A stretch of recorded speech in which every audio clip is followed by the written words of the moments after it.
So this is just a disclaimer. Any or all of the following could be mistaken or dead wrong. It's a piece of paper. It's a number. It's the civilized human's most useful value system.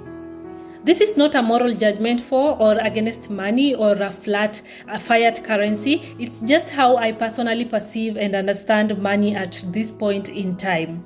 Let's try to get a grip on what it is by considering something similarly unreal or dependent on a bunch of humans agreeing that a thing is what they say it is. Reputation is one. Like money, outside of human society, a human being's reputation means nothing.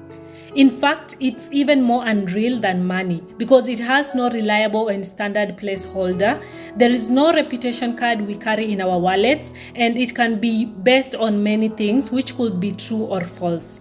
And it can grow and diminish.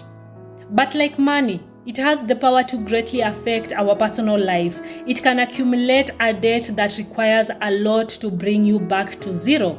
And you can go bankrupt and have to move to somewhere else to escape your debt. Calendar time is another one.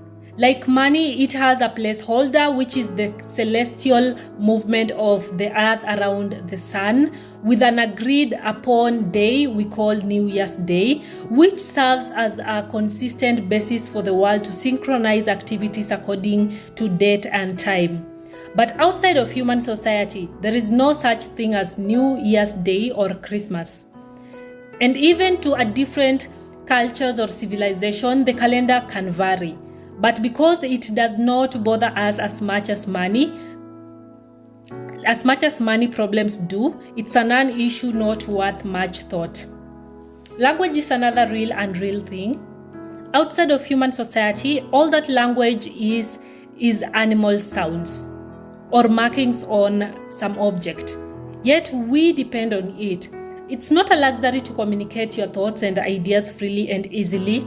It's a necessity. These things exist because we value certain things as human beings. For reputation, it's about assurance, reliability, and also safety. For the calendar, it's about cooperating as a collective to pool our resources and work according to synchronized schedules.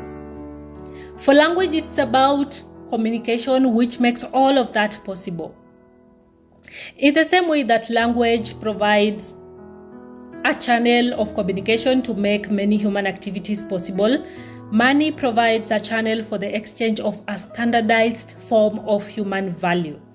Sure, not everything of value in life can be appraised with a monetary value, but many can and are. So in life, many of us tend to go through this phase in our developing relationships with money and with the world of human society and civilization, where our adolescent ideas about money being the price of life itself or an end goal in itself are called into question, and we realize we have been putting money in a position of reverence or even worship above other things which might be far more worthy of that reverence and worship.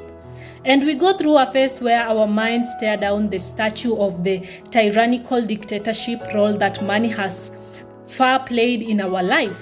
And we can often recoil from one extreme end to the opposite end. But like with most or maybe all things, there is a middle ground. I suppose some things we learn the hard way, probably for the better, but I doubt that every lesson has to be this costly. Money does matter to you as an individual and also to human civilization. Its value is in its usefulness, and money, like language, is extremely useful. But with both, we can and do tend to elevate that value to a point where it becomes detrimental to the things we value more as human beings or as sentient beings.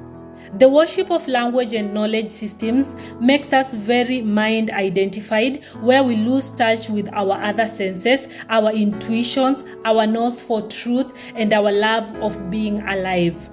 With the worship of money, we lose touch with what it is that we actually value, and we mistake the means for an end. Making money the goal and prize of your existence is putting a small cat among many cats before the horse, which is your existence. So we need not demonize nor worship the cat, just use it well, that's all.